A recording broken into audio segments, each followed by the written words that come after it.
بسم اللہ الرحمن الرحیم۔ السلام علیکم عزیز طالبات، کل ہم نے حرمت خمر کے بارے میں پڑھا تھا، آج ہم حرمت میسر کے بارے میں پڑھیں گے۔ آج کا ہمارا عنوان ہے حرمت میسر۔ میسر یسر سے مشتق ہے جس کے لغوی معنی آسانی کے ہیں۔ میسر یسر سے مشتق ہے جس کے معنی آسانی کے ہیں۔ اصطلاح میں جوئے کو میسر کہا جاتا ہے کیونکہ اس سے انسان کو مال آسانی سے بغیر کسی محنت و مشقت کے مل جاتے ہیں۔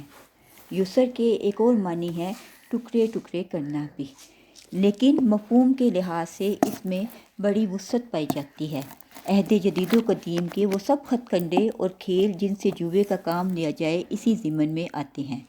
بقول مولانا مودودی، جوئے کی قسم کے وہ سارے کھیل اور کام جن میں اشیاء کی تقسیم کا مدار حقوق اور جذبات اور عقلی فیصلوں پر رکھنے کے بجائے محض کسی اتفاقی امر پر رکھ دیا جائے، مثلاً لاٹری، انعامی اسکیمیں، سٹہ بازی، شطرنج، نرد، گھڑ دوڑ، تاش پر جوا، انعامی بانڈز، کرکٹ میچ فکس کرنا وغیرہ۔ عرب معاشرہ اور میسر۔ زمانہ جاہلیت میں شراب نوشی کے ساتھ ساتھ جوئے بازی کو بھی ایک قابل فخر باز سمجھا جاتا تھا، چونکہ ان کی مال و دولت کا زیادہ انحصار اونٹوں کے ریوڑ پر ہوتا تھا جس کو وہ پالتے، اس کا گوشت کھاتے اور ان کی اون سے کپڑے بناتے، لہٰذا جوئے کے داؤ کے طور پر ان کا استعمال عام تھا۔ جوا کیسے کھیلا جاتا تھا کہ چند آدمی اونٹ ذبح کرتے اور ان کا گوشت لے کر 10 حصوں میں یا 18 حصوں میں تقسیم کرتے اور ان حصوں کو پانسے کے تیروں کے ذریعے تقسیم کرتے۔ ہر ایک تیر کا حصہ الگ ہوتا۔ یہ تیر ایک سالس کے پاس رکھ دیے جاتے، وہ ان تیروں کو ملا جلا کر ایک ایک تیر ہر شخص کے نام پر نکالتا۔ ان میں 7 تیر حصے والے ہوتے اور باقی 3 خالی ہوتے۔ جس آدمی کے نام پر حصہ دار تیر برآمد ہوتا وہ کامیاب سمجھا جاتا اور جس کے نام پر خالی تیر نکلتا وہ ناکام محال کیا جاتا۔ عزیز طالبات، ستم ظریفی کی بات یہ تھی کہ اونٹ کی قیمت وہ شخص ادا کرتا جس کے نام پر خالی تیر نکلتا۔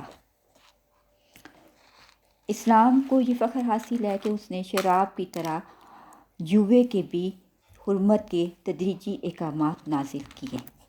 سب سے پہلا حکم سورۃ البقرہ کی آیت نمبر 219 میں نازل ہوا، جس میں اللہ تعالیٰ نے فرما دیا کہ آپ صلی اللہ علیہ وسلم سے شراب اور جوئے کے متعلق لوگ پوچھتے ہیں، کہہ دیجئے کہ ان دونوں میں بڑا گناہ ہے اور لوگوں کے لیے فائدے بھی، اور ان کا گناہ ان کے فائدے سے بڑھ کر ہے۔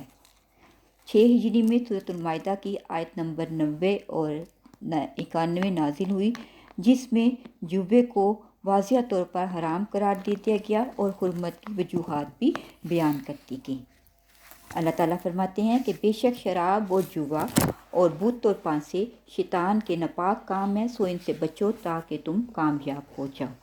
پھر حرمت کی وجوہات بیان کرتے ہوئے اللہ تعالیٰ فرماتے ہیں کہ بے شک شیطان یہ چاہتا ہے کہ شراب اور جوئے کے ذریعے تمہارے درمیان عداوت اور بغض ڈال دے اور تمہیں اللہ کی یاد اور نماز سے روک دے، تو سو کیا اب تم باز نہیں آؤ گے۔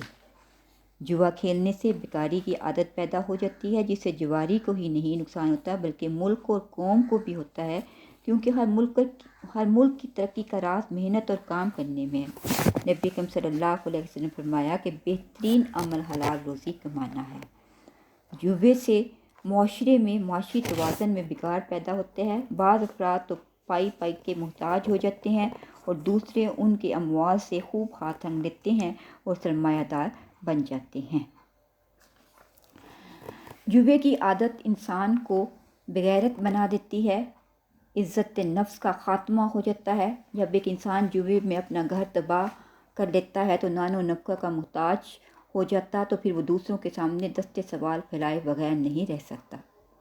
جوا باز سنگ دل بن جاتا ہے، اس کے دل میں قوت، ہمدردی، وفاداری کے جذبات ختم ہو جاتے ہیں، اس کے سامنے صرف اصول زر ہوتا ہے، وہ حرص و لالچ کا شکار ہو جاتا ہے، اس کے خاص صدقہ و خیرات کے لیے بند ہو جاتے ہیں، اسلامی تعلیمات پر عمل کرنا اس کے لیے مشکل ہو جاتا ہے۔ اللہ تعالیٰ نے انسان کو بے حد ذہنی استعداد عطا فرمائی ہے، اس کو غروب کار لانے سے ہی معاشرہ ترقی کرتا ہے۔ جو قوم ذہنی استعداد سے کام نہیں لیتی وہ نزل اور تباہی کے راستے پر گامزن ہو جاتی ہے۔ جو انسان اپنی استطاعت کو طلب کر دیتا ہے وہ معاشرے پر بوجھ بن جاتا ہے۔ ذہنی استعداد اس وقت اجاگر ہوتی ہے جب ایک انسان محنت کا عادی ہوتا ہے۔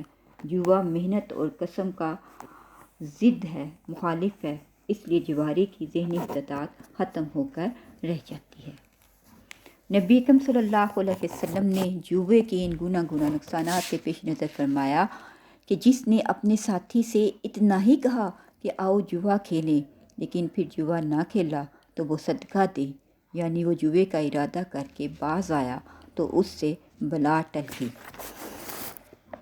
الغرض اسلام ایک مکمل ضابطہ حیات ہے۔ اس نے کمائی اور خرچ کے ذرائع اور طریقوں کے بارے میں بھی واضح ہدایت دی ہیں۔ اس نے کمائی کا ہر وہ سا چشمہ حرام قرار دیا ہے جس میں انسان بغیر محنت و مشقت کے دوسروں کی دولت کا مالک بن جائے۔ اس نے شراب اور جوا جو کہ دونوں عوام بیماریاں ہیں ختم کر دیا۔ حرمت حمل و میسر سے حلت و حرمت کا یہ اصول بھی واضح ہوتا ہے کہ جس چیز میں فائدے کم ہوں اور نقصانات زیادہ ہوں تو اس کے فائدوں کو نظر انداز کر کے اس کی مضرتوں کے پیش نظر اسے حرام قرار دیا جائے۔ اسی لیے جوے اور شراب کو اللہ تعالیٰ نے حرام قرار دیا ہے۔ اللہ عالم، شکریہ۔